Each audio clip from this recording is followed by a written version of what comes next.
What's up, everybody? Thank you guys for tuning in to another episode of Expert Mentors Live. This is episode 37, and we've got the one and only Tracy Combs joining us today, and definitely super excited for today's episode. It's going to be kind of two parts. We're gonna break down the first part, talk about onboarding to EXP, and then we're also going to then jump in and talk through SkySlope and some of the systems and processes. But before we jump in and bring Tracy on board with us, I definitely want to thank you guys for jumping in. And if this is your first episode of Expert Mentors Live, really Expert Mentors Live is really the opportunity for us to tap into the horsepower of the Honey Badger Nation, fast forward movement, and really harness the power that we have. And we've got so many amazing people in the community. I know it's up over 1,500 now, I believe, is the latest number that I've that I heard here just recently. And that number is continuing to grow, and there are some amazing people within this community, and some amazing people that just love to give back. And that's really what that's what Expert Mentors is all about. So if this is your first episode, thanks for tuning in. Just know that there's 36 other amazing episodes that are just value-added content that can help you grow your agent attraction, also help you grow your real estate business. And I just can't stress it enough to take advantage of all of the content and training that's out there. They all are posted replays inside of the Facebook groups for Honey Badger Nation and also Fast Forward Movement. And if you're in the fast forward movement, make sure that you get into the Honey Badger Nation Facebook group as well. There's just additional content that is added that just doesn't always carry over. So make sure you guys are taking advantage of that. But like I said, super excited to have Tracy on with us today and talk a little bit about the onboarding with eXp and the transactional side of things with SkySlope. So Tracy, welcome. Thank you for taking the time and jumping on with us today. If you wouldn't mind just kind of giving, a little, 2-minute talk about yourself and kind of, a little bit more on the topic that we're diving into today. Sure. Glad to be here. Well, a little bit about my background. I've worked for Jake Kinder. Oh goodness, it's been since, what was that, 05, I believe, is when I started working here in Lawton. Worked as a closing coordinator for a very long time. Moved around in different positions over the years, ended up with director of operations. So my responsibilities in that included obviously the closing department, along with doing all the systems, all the software changes that we encountered, document compliance and all of that for the team. Since then, I have been working as a closing coordinator, contract-wise, for all agents across the nation. Absolutely, and Tracy's been amazing, and I always share that she is the makeup when you look for anybody on the contract to close side of things. I mean, just her personality, just everything makes up is what has made her what I believe is to be the best. And I mean, I don't know how many transactions you've closed, Tracy. It's got to be, geez, I would say 4,000 or 5,000, if not more, transactions. It's up there. Yeah. So I never thought to count it through, but yeah. it's a lot. And it's a lot.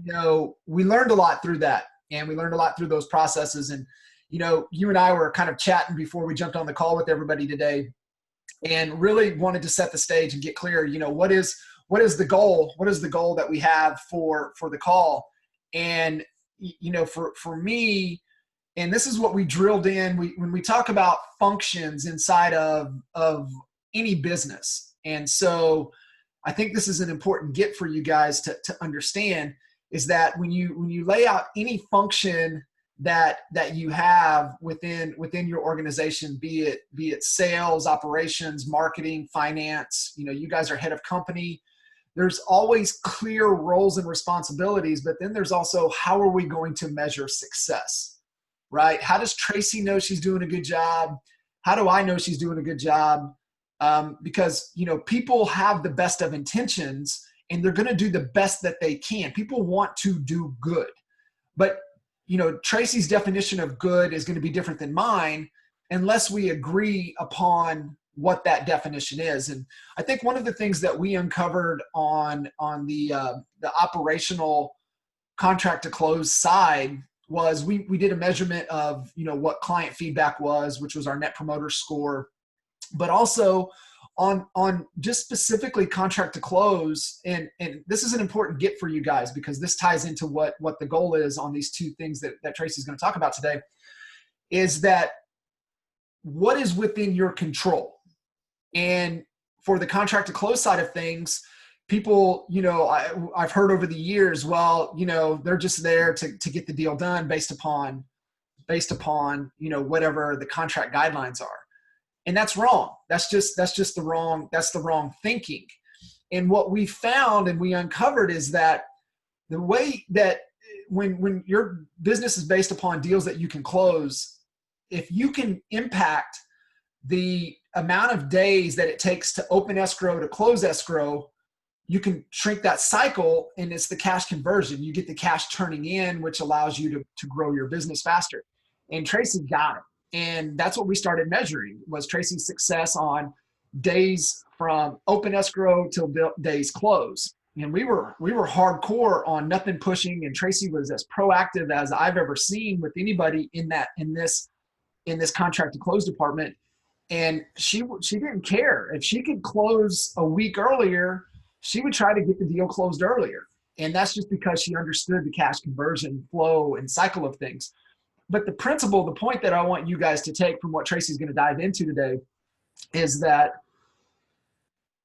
what is within your control? What can you impact, right? How can you be proactive on these processes and not fall victim to somebody else or other systems? And so I just wanted to kind of set that stage. Tracy, anything that you can add to it, please feel free to. But I just think that was a huge get for us. And I think it was a huge get for you. And it translated down in all the systems and processes moving forward. And everybody that you helped lead was really understanding that, you're not going to be reactive to other people in this business. You're going to take the reins. You're going to be proactive. You're going to want to be the one leading the charge. Absolutely. Absolutely. And it's just a lot of phone calls, but it does work. It does. Not waiting on deadlines, per contract. So it's not due yet. So you don't follow up on it yet. No, you follow up on it based on how long it should take for that thing, from the time that the application goes in on a loan to when it goes first into underwriting. How long should that take? What's stopping it from getting to underwriting today? And diving into, hey, how can I help you get the docs that you're missing so that you can get into underwriting today to get those conditions tomorrow or the next day? So it was that process. And so that proactively, that's what he's talking about, is going through that instead of waiting for, hey, our deadline is to have conditions today. Do you have them yet? Instead of calling a week ago and asking for them and starting that process. So that's how you speed them up. Obviously, there are things that come up in the process that there's no control over. You get title issues. You don't have a mortgage release when you need it. There's, trust issues for documents signed. So things like that can come up. But for the most part, just staying on top of a file and calling on it every couple of days will help you close deals faster. Yep. There's the squeaky wheel gets the grease. That's right. to a certain extent, you don't want to, sometimes the squeaky wheel gets replaced, but you definitely got to find that fine line in there to where, that balance of where you're staying on top of things and not in an abrasive type manner, but you're staying proactive, you're staying on top of it. How can I help you? Just type of better questions and things that you're asking along the way will help move the process. So cool. So I think that was good. I just wanted to make sure that we set the stage with you guys on that and understanding as we go through the systems and processes that Tracy's going to talk about today. Be thinking, what can you do to be proactive to help, move the process along, right? And how can you come, from that place of adding value? How can I help? How can we move this along faster? What's stopping us from doing that? And just knowing what are all the ways to accomplish the goal when it comes to these two specific processes. So Tracy, I'll let you jump in. I know you're going to share your screen. You've got some stuff for everybody to kind of keep track of. Make sure you guys have your notepad. Make sure you have a pen. I know you're definitely going to want to capture some notes as we move through this. So I'll turn it over to you, Trace. All righty, let me get my screen shared and we will get started. Okay, you should be able to see it now. Got it. Okay, wonderful. All right, so we're going to start with onboarding with eXp. It's been a process. It's changed over the year. They've improved on it in areas that's helped speed things up, but it is a process. So we're going to go through just an overview of what the steps are and things that you need to be looking out for when you're onboarding or if you're helping somebody onboard. There are resources that you can take advantage of now before an agent is onboarded. You can go through the cloud. That's going to give you some basic information. Company policies on there. You can go in and work on your logos, your yard signs, design for your business cards, get your email signature set up. There are tools out there that you can use while you're waiting to be completely onboarded and license transferred. So on the onboarding checklist, so we'll start there. First thing you want to do is obviously apply. You have to do the online application. It'll take, once you've completed that, and I'll open it up here so you can see it. It's just a basic form, just basic information. You want to make sure that you list your sponsor, the name of your sponsor on here, and then you just click submit there and you're good to go. Once you've submitted, as long as you've accepted the permission to text your cell phone, you will get a text message saying that your application has been received, so that you'll know that it was accepted. Once that's done, we'll be waiting on the broker to sign off on it before anything can happen. So that normally takes anywhere from 24 to 48 hours. There is a website that you can get the state broker's information on, so you can follow up with the broker. The phone numbers and emails are listed for each state, for each broker. So that's a great resource to use. Once the broker has signed off. Mm-hmm. Hey, so on just real quick on that application piece to where they name their sponsor, where does that go specifically? Because it doesn't say name your sponsor. I think it says who do we need to, who sent you over or whatever. What happens if they don't put the right person in, or they don't put anybody in, or is it it's a required field, I believe, right? I think it's down below. I am looking for it now. Yeah, I think it's on down. It's right there. Up just a little bit, I think. Up just a hair. Maybe I'm missing it. It's down just a bit. Yeah, it's right there. Who may we thank for letting you know about eXp Realty? So that's not a required field. So I just want to make sure that it will come up. It will come up okay. on the, I believe it's on the ICA as well. Yep. I know that in an email that goes out, it'll have that information to verify that. So you just have to, I would just stress when you're helping somebody come on board and you're sponsoring them, is to just let them, you need to have an awareness of this process. And for some, it's been a while since you went through it, right? It's been over a year for us since we went through this process, and it's changed dramatically. So, you just got to be clear. When you get to ICA, you just want to make sure that you're educating them and say, hey, just make sure that you put my name in there to name as your sponsor, on the application. And so this is where you want to put that. And then also make sure that you do that on the ICA. It's just really important. I know that there's a grace period that they'll allow things to get moved around. But after that, it becomes a bit of a challenge. So you want to just make sure that's one of the things that you can do to be proactive to where you don't have any hiccups later in the process. So sorry, Trace, I just know that's been kind of a sticking point that people have brought up or talked about. So I just want to make sure that we stress that as you're walking through this. Yeah, it's not real clear on the form. It should be, but it's not, unfortunately. So once the broker has approved the application in that 24 to 48 hour time frame, then it will be transferred over to the team, eXp team, to get you onboarded. They will type up the ICA. They'll get the other documents ready and prepped to send to you. You will receive an email from the team, and it'll be a Hello Sign, I think it's who they're using now, for those documents where you can sign them online. So you'll need to read through all the documents, all the attachments to the agreement, as well as the other information that's required inside that set of documents. Once you've signed off on that set, it will be submitted. Again, it will go to the broker. The broker also has to sign off on that. That will take a little bit of time for that to happen once you've signed off on it, but you should hear something within, I would say, the week or less. So the key to onboarding is always check your email. Just always keep an eye on it for something. Even if you don't recognize it, really look at the email address. Like I said, the signatures for the ICA are now coming from Hello Sign, but you also might receive other emails from anybody at exprealty.com.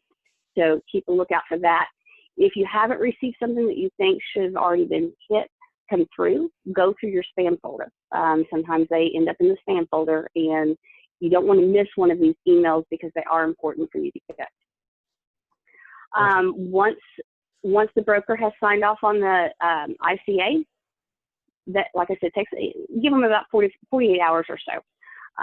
Then you'll be ready to do your license transfer. Now, each state is different on this. So you will need to make sure you verify with the broker, the eXp broker, or call your local board, whoever you need to contact to make sure you do that correctly and get it done. Once the license is transferred and eXp has accepted that transfer and brought you on, that will start another process to get all of your credentials set up for the program. So you're going to have eXp World, you're going to have SkySlope, Enterprise, Passport account, and that Passport is one place, one login for everything. So that'll make it easy. You will get a separate email for SkySlope. It won't be in the original email, so keep an eye out for that one as well, so that you can set up your SkySlope account. There's a few emails that'll be coming through to you during the same time frame. Just keep in mind you should get everything, your confirmation for your email. They'll send you your email address. You just need to make sure and follow the instructions inside that email to trigger everything else. So the key is just to keep an eye on your email, check your spam, and don't just delete an email without really looking at the address to make sure it's not something that is important. Tracy, and the key is anything that is there a way, there's no way that the sponsor gets notified of where the new applicant is in the process, is there? Unfortunately, no. Yeah. So that's your proactive steps. If you are sponsoring somebody, is just to stay in touch with them and where they're at in the process. Have they completed their application? Have they received the notice that the brokers approved it? Have they received their contract agreement yet?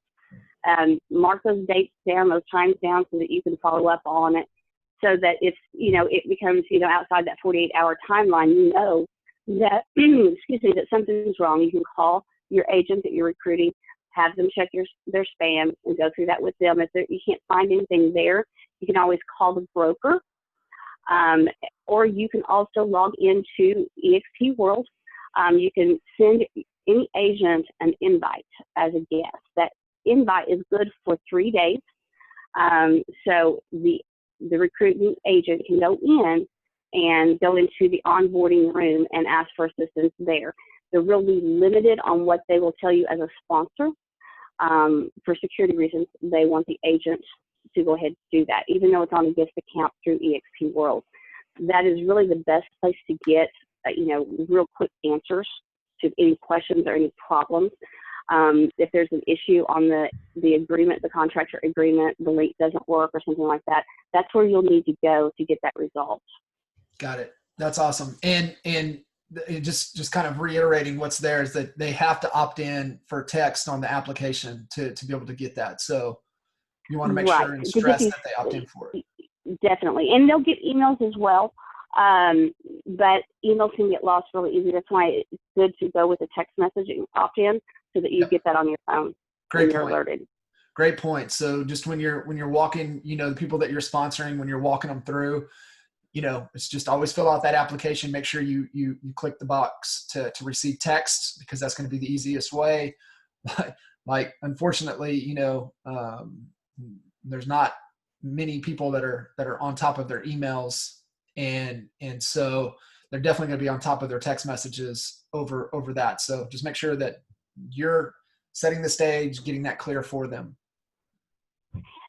And, the biggest time delays there is obviously getting once from your approved application to that initial contractor agreement email that is sent to you. That takes a little bit of time.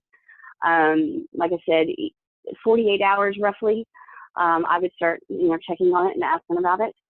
Other than that, after that is approved and it's signed off by the broker, you'll get a notification in your email so that you've got a copy of the signed agreement that the broker signed. After that, there's going to be another delay on getting that first email from the transition team to get your email set up, and that will trigger everything else.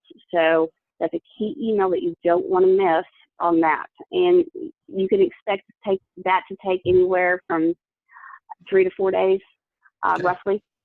Okay. So, but the broker should sign off on the ICA roughly about 48 hours or so is what it's been taking. Got it. Perfect. Awesome. All right. Like I said, the last thing you're going to get from eXp is all your login and credential information. So just that'll be your main email that you get. There'll be, I believe that's the email that also will have the orientation invitation in there. So it'll give you a schedule of when you can go do that. You will be doing that in eXp World. So once you get your login credentials, then you can download eXp World and go in there and play around with it. It's kind of fun to play around with. You get avatars, you can dress them up, you can change the hair, put on different clothes, different shoes. You can make it a little bit your own. So it kind of makes it kind of fun. There are, some tricks to that system. So orientational help and also the online training that they have available also helps you know how to navigate that system. All right. Well, I guess we can open up for any questions on this process before we go on to the next one, John. Yeah. So BC was just sharing a quick point of information. So Texas agents log in to Trek to change their broker sponsorship. Do not select the individual broker license number. Select eXp Realty LLC's license number. If this mistake is made, it can take weeks to correct and pin down the holdup during onboarding. So cool. So thank you for sharing that, BC. Thank you. Yeah, just don't try to rush through. Pay attention to the details through this process so it doesn't delay things anymore. That's what I would stress when they're coming through. It's like, hey, it already takes a couple days here and there. So any thing that we miss when it comes to paying attention to details through this process is going to potentially delay it that much more. So the best thing I would say on that is to call your local MLS, whoever runs your MLS board, talk to them on the phone. Ask them exactly how, you should do this. As far as transferring your license, call the local, the state broker. Say, what are the processes? What do I need to do? Have them help you with that because they will, especially if there's a lot of hoops to jump through to get it done. Yep, for sure. Yeah, I cannot stress that enough. And especially, like for me, been over a year going through this, like I don't even remember half of the stuff that I had to do to go through. So just reaching out, picking up the phone and having those conversations will help speed up the process. Plus, it'll start to kind of deepen that relationship, which in our opinion, that's kind of, Jay and I were even talking about it today, is that, it's all about deepening the relationships. So building that network, because that's really what this is, and building that network, getting the people aligned on your side. It was no different than the point that we talked about at the beginning of when we kicked the call off. you know, Tracy understood and connected and built the network with everybody that was going to be a part of the process, so she could help speed things along. It's no different here. So just really, you know, make sure you know the details, you know the steps, and you can be proactive on it when you're helping people come through the process. All righty, if we're good on this, we can move on.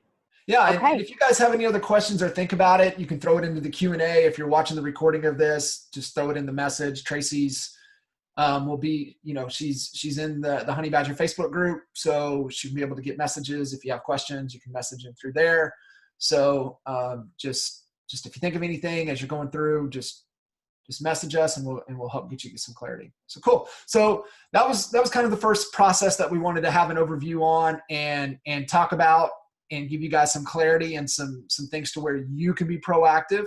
And so now we're going to shift gears and really talk about sky slope, and we're going to talk about the, you know, the understanding the processes there as well. Alrighty. Once you are logged into SkySlope, this is where you're gonna come to. So just a brief overview of this. You've got your active listings, pending contracts. So if you've got a listing that goes under contract, it will take off your active and it'll move to pending. All buyers under contract will be under pending as well. It's a simple screen. There are a few things I want to point out here. Your working documents, every state's going to be a little bit different, but there are some documents that you need to pull out of your working documents folder. If you'll click on the office docs here at the top, you can scroll down and there's probably a folder for your state. Once you have that pulled out, there are a couple files I want to point out here. You're going to need to download this agent completion document so that you can attach it each time that your file is ready for review for audit for compliance. So make sure you download the agent completion doc, because you will need that when you enter a transaction. Also, there is a wire fraud form that eXp does require on all transactions. You'll need it when you do, it's called wiring scam. You'll need that when you do a listing. You'll need that when you do a buyer under contract. So just make sure and have this in your packet for your under contract docs and your listing docs so that you make sure and get that done. The completion doc does not require any signatures, doesn't require you to put anything, change it in any way. All you need to do is have it on your computer so that you can upload it into your transaction. What it's going to do is it's going to trigger the audit. It'll trigger the task so that the auditors will get that task to look at your file and audit it to let you know if there's anything that's needed. That's important because of your CDA. They will not issue a CDA until the file is cleared by the auditor. So just staying on top of that is key. And that document is the key to trigger that audit. So make sure and do that on each, like I said, on every listing that you put in the system and every under contract file that you put in the system. Even if you had the wiring form set up for your listing and your listing goes under contract, they're going to ask for it again. So it's easier if you've already got it on your hard drive just to upload it with your other documents. That way you've got it ready. All right, so let's see here, listing transactions. The way the system works, from your main screen, you will go and create a listing. So once you click on the create listing, it's going to ask you for an address. If it doesn't find the address, you can click here to switch to manual. So you can just type it in and it'll accept it. And once you type this in, you just hit let's go. And I've captured these screenshots for you so it'll make it easier. First question that's going to pop up is what type of listing is it? So you just pick, new build, it's just resell, it's just a lease, and etc. The next question will be how much is it listed for? And after you answer each of these, you just hit the blue button and it'll take you to the next screen. Commissions, both for listing and buyer side. The next question is how long is your listing for? So your active date and your expiration date. When was it built? And that'll be what triggers the lead-based paint form. And then what was the source of the deal? So, it's open house, just go through there and pick the one that it was. Then let's see, lastly, it's going to ask you the seller's information. You can click on to add an additional seller. So if it's a husband and wife and you want to list them separately, you can do that here. Then it's going to ask you to review what you've already entered to make sure that that information is correct. Once you click this blue bar at the bottom of the screen, it will create your transaction. There is no way for you to delete a transaction. You will have to go through to your closing coordinator with eXp to have that done. They don't give you that option. So just make sure that it's correct before you proceed. Once you get through that, I'll go back here and I will pull up an active listing. So this is what the screen looks like. You're going to have your date entered, obviously your address information. Anything with a red asterisk is required. So it's going to pre-fill some of these forms for you, fields for you because of the questions that you've already answered. So just make sure and scan through this to make sure they're all there and there's nothing missing. If you go to click next and there's something missing, it won't let you click and go forward. Once you've created the listing and you've submitted it, it will automatically pull you through to the checklist. Okay, so as you see on this one, there are already forms that it's already completed and approved. So this is the broker notice. This is where they type their comments of if there's something needed, they'll make a note here, and then they will also make a note on the individual task for the document. So you can see the documents that are completed now. That means they've been reviewed and approved. Otherwise, if it was a brand new transaction, there would be no, the paper clips here would not be there. There would be red items here. It would say required. So anything that's required, you do have to attach its document. So the best way to do that is, it's like I said, it's going to put you automatically to the screen. Just click over to documents and do your document upload. That way you can pick multiple files and upload them all at once, and you don't have to go through each individual one. Once you do that, it'll put them down here. You can see that these documents have been assigned to the checklist already. So any document that is, doesn't have the paper clip here, that means it's not been attached to your checklist yet. So you've got your document folder, then you have your checklist. So on your checklist, what you do is you just click on attach. It will take you to your document folder, and any document that's not already attached will show up here. Since all of ours are attached to the checklist already, none of them are appearing. Perfect. But on a brand new file, you would have several documents listed down here, and you would just click them and then click on attach, and it would put it in the checklist. Okay, let's back out of that. Once you've done that, you use this down here. If you have a termination, obviously you would put that here and attach that. The ready for review. This is that spot I was talking about where you need to have the agent completion document that you'll attach to this task right here. That is what triggers the audit. So always do that.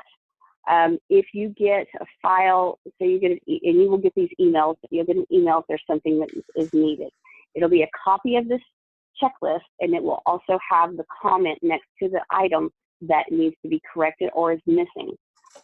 Once you've got all of the required items that they've asked for, you can delete this agent completion checklist. You can just delete it off. Excuse me, I accidentally clicked that. You can delete that off and reattach it so that it triggers the task again. Another way to stay on top of that, if you've done that and you're a week away from closing and you still don't have a CDA, I would suggest that you email your closing coordinator for your area. You'll be assigned one once you're with eXp. Email them, ask them to review your file that you have a closing coming up and it needs to be checked. That will speed that up a little bit. If you haven't gotten anywhere from that in a couple of days, that is when you should go into eXp World and go into the transaction room and ask somebody in there to take a look at your file and get it taken care of. I've had to do that a few times on these files, and usually once I do that, I will have a CDA within 24 hours, so it's effective. But it does take a little bit of time to go into the world and do that if you're not already in it for something else. All right, so that's the listing, an active listing. Once it goes under contract, then I will show you what that looks like. You will have to go into here, and if you click here, this little box, it says accepted contract. If you click that, it will prompt you to go through, what is your, acceptance date, your closing date, your sales price, and so forth. And then it will throw you to a checklist screen again. And it'll be the checklist for the under contract stage. So each checklist that it automatically attaches is based on the questions that you've answered. So what type of transaction is the key one. And then every state's different on what's required documents and what's not. So, one that's nationwide is the wiring scan form. Of course, you're going to have your broker or your buyer disclosure forms, your seller disclosure forms, and then your base contracts and addendums. You may have additional required items in your state than others, but they will require, of course, an earnest money receipt and things like that for every state. So just keep in mind that's going to come up. Is there any questions on this while we're at a stopping point here? Missy said the accepted contract button Mm-hmm. in the listing view. Yeah, it's right here. Yeah, if you're at the main screen here, and you click on your actives, that's what comes up, and you just click on the box right there. Got it. And that'll trigger that. Okay. Perfect. Cool. Okay. All right. So just real quick, we're going to go through a little bit different process for when you have a buyer under contract, because you obviously don't have a listing already set up. So to do that, I'm going to access an older file with a buyer file in it to kind of give you an idea of what it looks like. Cool. Tracy, Bill was asking, so just want to make sure we iterate on this, that, from SkySlope, from their transactions, when do they want you to create the transaction for buyers? You need to create it as soon as possible. Within a few days is best. That way they've got their time to do their audit. Typically your earnest money is due within a day or two. So I would make sure that, by the time the earnest money is due, you've got it uploaded and set up. Gotcha. So is that kind of a good rule of thumb? As soon as earnest money's been received and accept it, then that you definitely you're ready. Yeah. At that time. Exactly. You want to give them as much time as possible, because some states are, they're needing more people for auditing in those states. So some states are slower than others right now. So that is kind of state dependent on their backlog right now. But just keep that in mind if they're working with a lot of agents on a lot of files.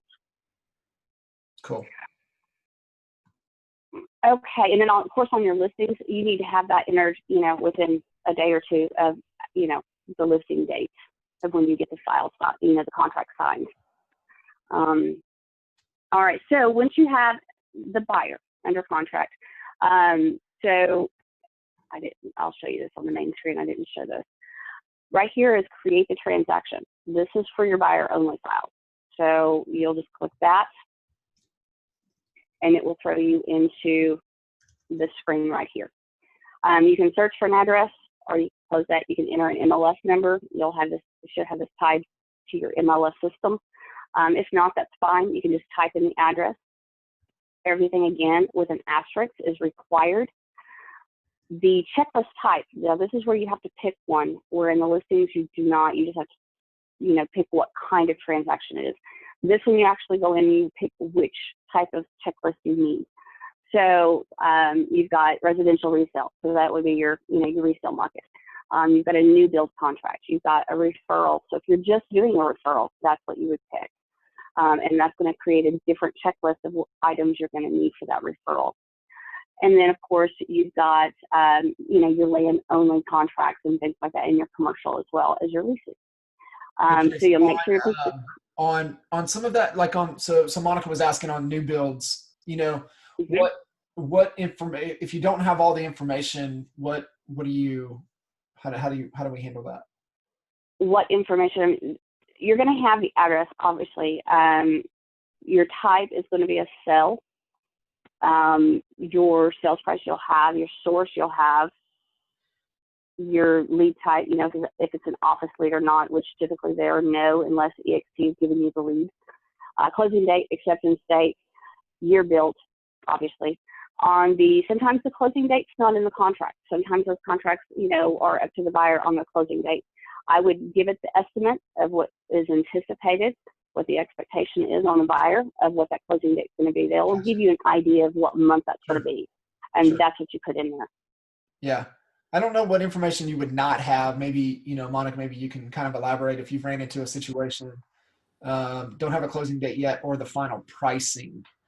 So I think you best guesstimate on the closing date based upon projections. Obviously, as we all know, new builds through this time of the year could push things out, months, just depending upon, the seasonality of kind of the markets and where things are at.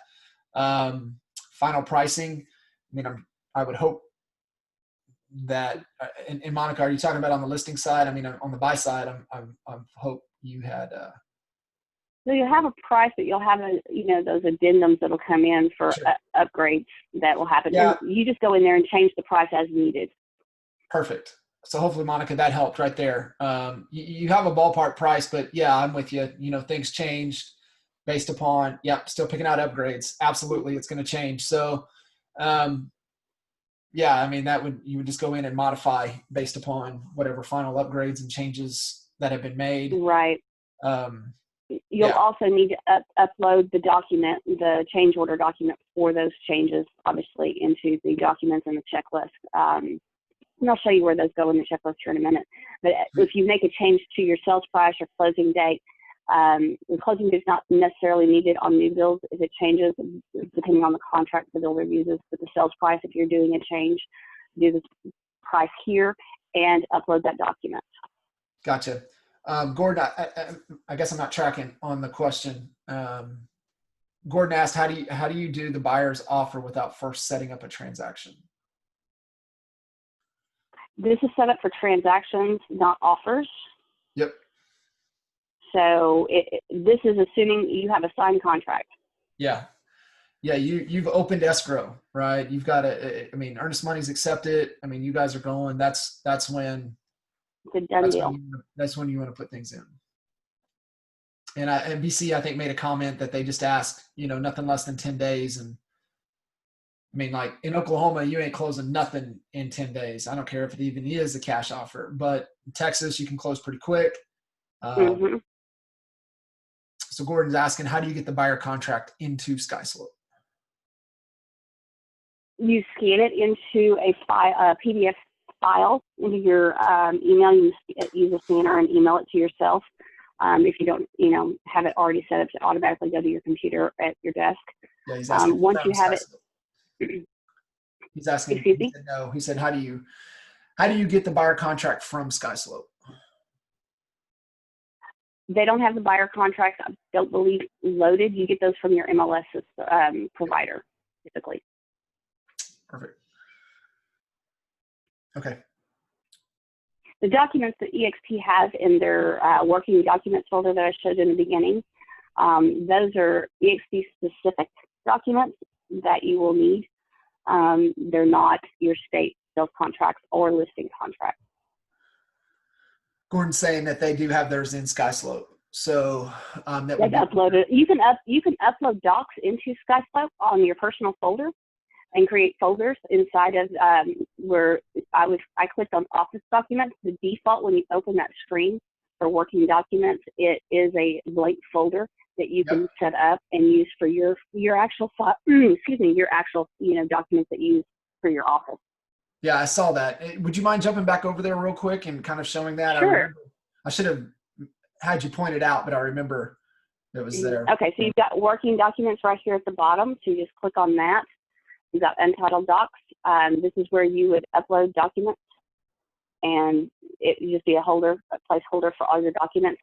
You can use zip forms plus in here as well for signatures, so that would make it handy as well. And then you showed the Office Docs. Office Docs is where eXp has uploaded their documents that they, they've got in here, let's see, certificate of insurance. There's a whole lot of different types of documents that they would need. And and of course, the ones that we went over already. Cool. And Gordon, so they might be living right there as well. So you just want to take advantage of that, looking at there, what the state has loaded up. So definitely that would be your resource. So cool. All right, Trace. Okay. Jump back over in, and anything that we need to show on the buyer side. Yep. If you want to walk through one would be great. Okay, so once you've opened this up, you've entered your information here to create a new transaction. Once you've hit this page, it's going to throw you into, and I'll open this up here, into this page. So this is where you have to enter, it's a must that you enter the seller's first name and last name. That's all you need to enter. So anything with a red asterisk is required. Then you go to the next one, which is your purchaser. So you enter their first name, last name is required. This one also requires a phone number because you are the buyer's agent. So you have to have the phone number. You can enter as much or as little other information as you want. Those are just the 3 required fields. You also have to enter title information. It is required. So you've got to have a closing officer's name, full name, phone number, company name, and email. The reason for the email is because they're going to send that CVA directly to the escrow agent for you once it's prepared. So they can't do that if they don't have an email. So make sure and get the email address for the escrow agent to put in there so they can get that taken care of. And you will also receive a copy of that once that goes through. And like I said, you'll also receive those daily emails on all of your transactions that are in the system approved or whether they're needing something done. The other agent on this one, it would be the listing agent. So that is also required: first name, last name, phone number, email, and the code, it's not the email, but the company name is required. I always enter an email address, so that's got it in the system though. The last 3, lender, home warranty, and miscellaneous, is not required.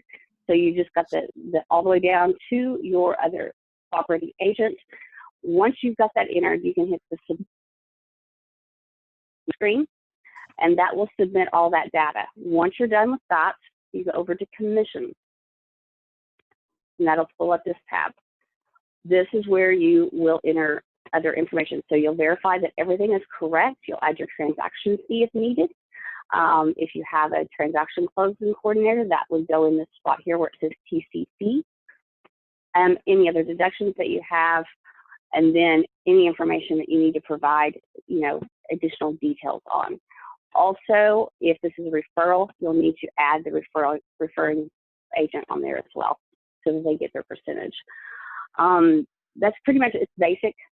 If personal deal, that means if it's your personal residence, then you would click yes, and that will change your split. If it's not your personal residence, in other words, you're not living in it, then it would default as no. Once you're done there, you're going to end up with the checklist, obviously, of your sales document. Now, this is not a listing, so this will be our sales document. This will also come up, though, when you accept an offer in the listing folder.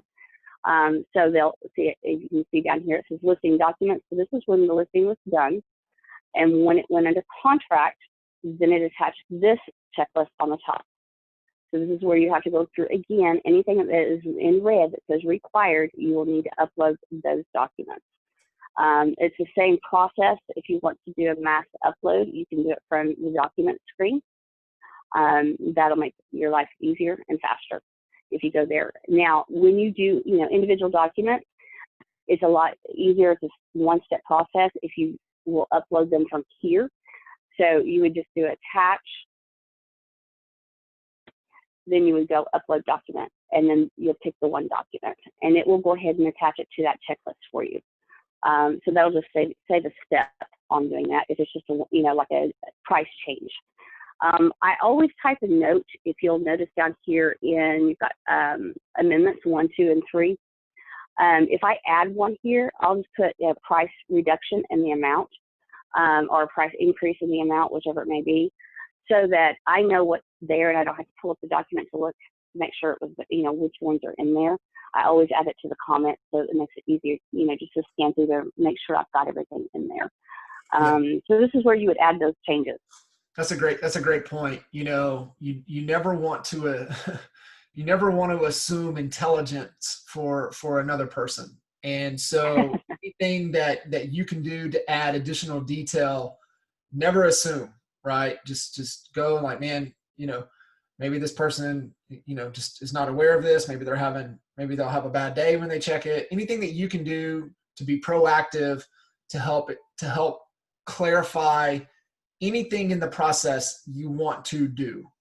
Okay. It's just really, really important that you take that extra step, that extra couple seconds, and add any additional details. Anything that you can do to make it easier for everybody else goes a long ways.